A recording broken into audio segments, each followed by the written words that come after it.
Il a fait une vidéo pour ses élèves il y a 3 semaines. Il a fini en disant « On est tous des frères, il n'y a pas de droite, de gauche, de religieux, de non-religieux. Il faut finir avec la sinatrina, mais surtout, il faut finir avec le lashon hara. » En l'honneur de Yossi, on doit essayer de respecter. Parce qu'il faut évoquer ceux qui ne sont plus là. Évidemment, ça fait mal, c'est compliqué à gérer, mais on leur doit bien ça, ces héros du peuple d'Israël, pour évoquer la mémoire de Yossi Erkovitch, qui était le directeur de l'école Peler Banim, que de nombreux Yerushalmim ont connu. Eh bien, on va tout de suite rejoindre Valérie Susskind. Je crois que Valérie est avec nous. Valérie, bonjour.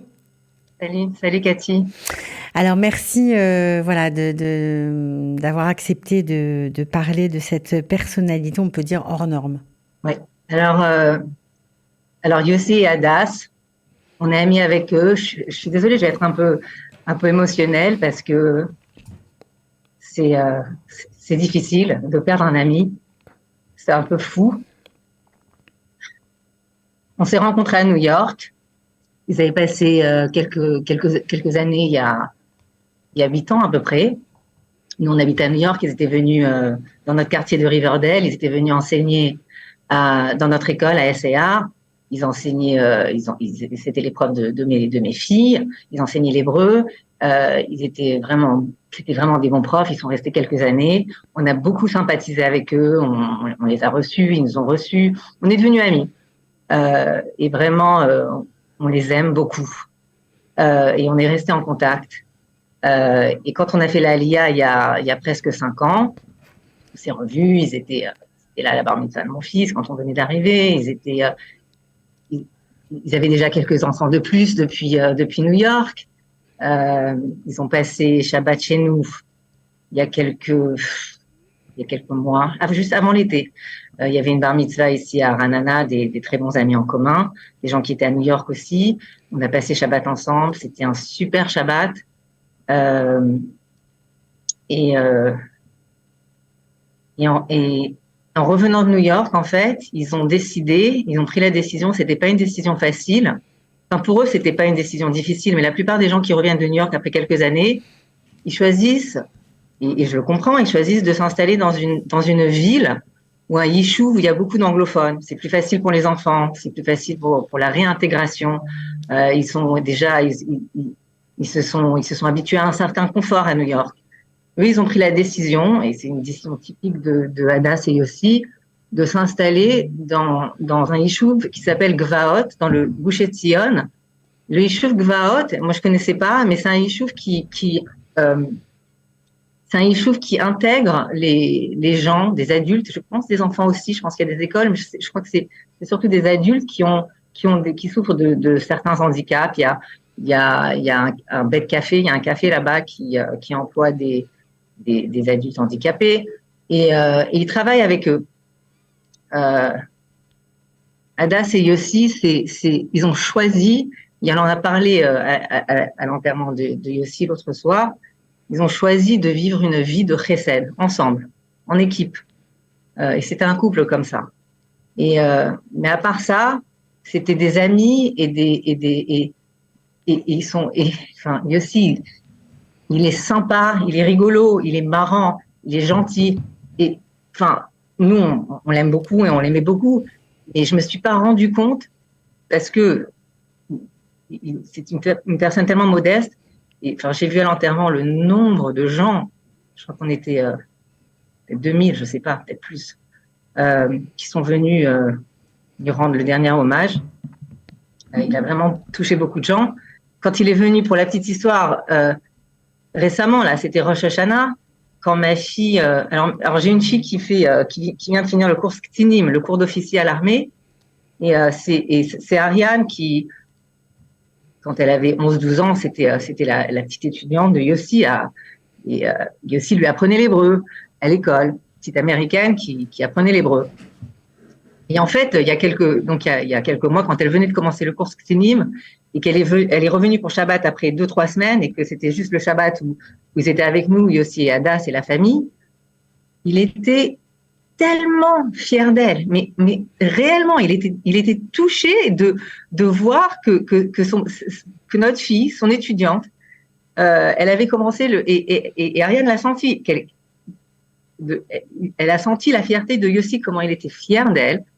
Et, euh, et, et en fait, pour la petite histoire, à Rosh Hashanah, donc ça fait pas très longtemps, Ariane, elle nous avait déjà dit qu'elle a une semaine de Hagnash. Hagnash, c'est Haganat Yeshuvim. Ça fait partie du cours d'officier.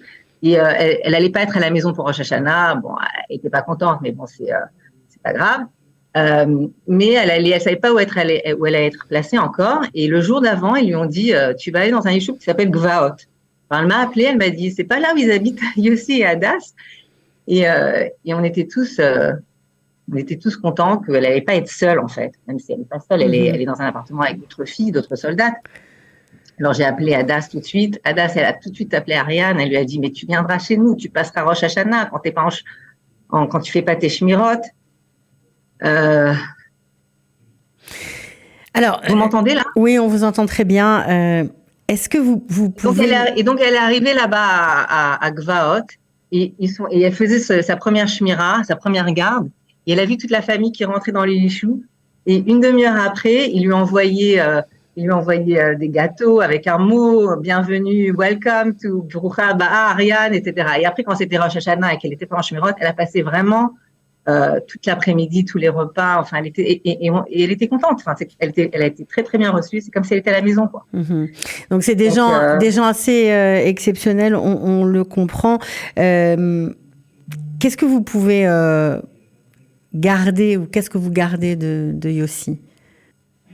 Yossi, il a fait une vidéo. Je suis allée passer. Je ne sais pas si vous l'avez vu. Il a fait une vidéo pour ses élèves il y a 3 semaines. Où il parlait il a fait un Dvar Torah, il parlait de la paracha, etc. Mais il a fini avec ça. Il a fini en disant, on est tous des frères. Il n'y a pas de droite, de gauche, de religieux, de non-religieux. Il faut finir avec la sinatrina, mais surtout, il faut finir avec le lashon hara. Et vraiment, c'est quelque chose que, en l'honneur de Yossi, on doit essayer de respecter. Voilà, c'était très très important pour lui. Bon, en tant qu'éducateur en plus, on imagine ô combien ces paroles ont dû toucher ses élèves. Est-ce que vous savez comment Yossi est parti? Ouais, ils étaient donc à Gaza. Ils étaient près d'une mosquée ou à l'entrée d'une mosquée. Et c'était une mosquée où il y avait l'entrée d'un tunnel. Et la mosquée, elle était booby trapped. Booby trapped. Il y avait des bombes, quoi. Ils ont été bombardés. Ils ont été piégés. Et c'est son beau-frère, en fait. C'est le frère de Hadas, qui est dans la même plouga, qui a dû le sortir. Et à l'enterrement, il s'est excusé auprès de Hadas. Il lui a dit qu'il a fait ce qu'il pouvait. En fait, Yossi, il était volontaire. Il avait 44 ans. Il a fait ses milouim. Dès le 7 octobre, il a dit, il a remis son uniforme. Il a dit, il faut que j'y aille. Et plusieurs gens lui ont dit, mais tu sais, t'es pas obligé, quoi. T'as 44 ans. C'est fini, quoi. T'es plus obligé. Il a dit, et il faisait partie d'une équipe. Ils étaient très, très proches et ils étaient comme des frères, évidemment, comme beaucoup d'équipes.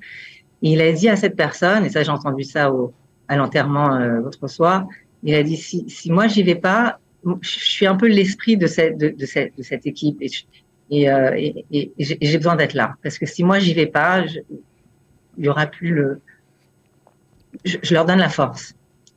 Et il sentait cette responsabilité. C'était toujours la responsabilité pour le calme. C'était quand même un papa et un mari et un ami extraordinaire. Il y a un directeur d'école qui, j'imagine, a marqué des générations d'élèves. Alors, vous parliez de l'unité du peuple qu'il appelait de ses voeux, de la fin de nos dissensions internes. On dit que lorsque quelqu'un s'en va, il faut prendre une de ses qualités.